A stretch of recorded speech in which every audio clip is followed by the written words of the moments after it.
a new theory may revolutionize the shorter formats of world cricket. Called the wastage theory, the strategy has its roots in corporate advertising.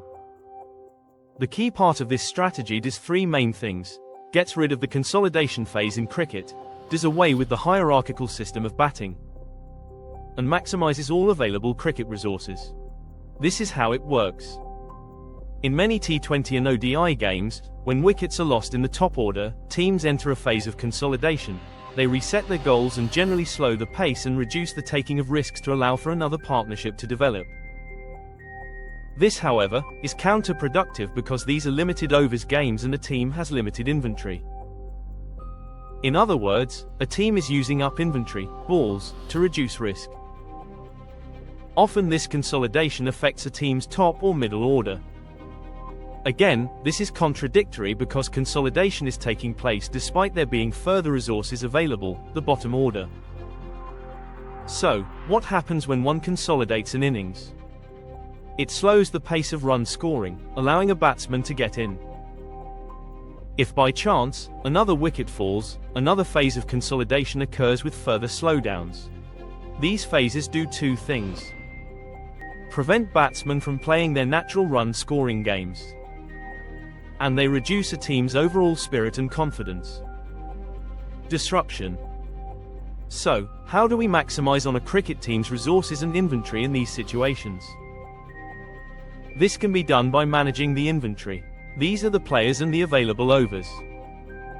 The first step is to eliminate the theory of consolidation. Once this is gone, we can start to manage our resources.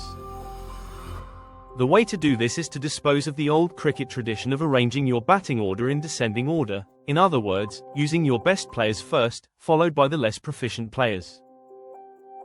The problem with this strategy is that once your top and middle order fails, you automatically are headed down a losing path.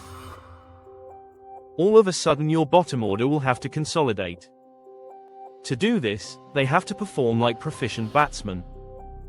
This is a problem because the lower order, who tend to be bowlers, are generally weak batsmen. The chances of them being successful are very slim. The wastage approach. The wastage theory turns traditional cricketing theory on its head. The formula provides for changing traditional batting systems to achieve the maximization of team resources. This will allow proficient batsmen to build innings and allow lower order batters to play freely, without having to raise their games. Simply put, a top order batsman will open the innings partnered with a lower order player. The top order player will bat according to his level. The lower order batsman will be given the license to kill.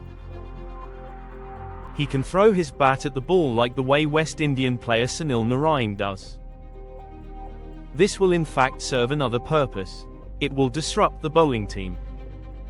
If the weaker, lower order batsman loses his wicket, he will be replaced by another lower order player. The same applies for a top order player.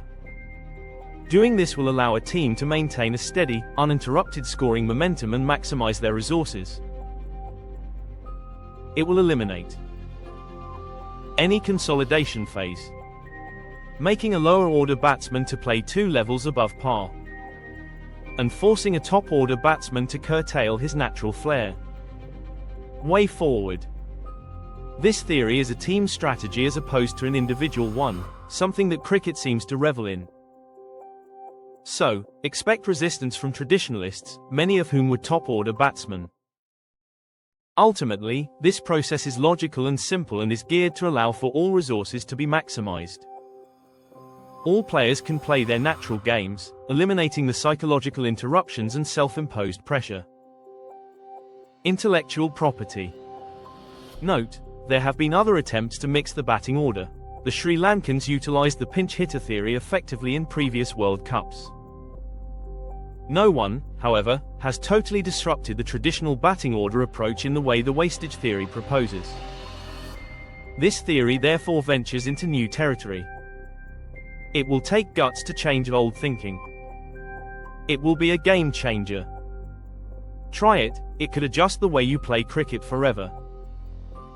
Before it gets hacked, this theory was originally proposed by Robbie Naidu, from South Africa.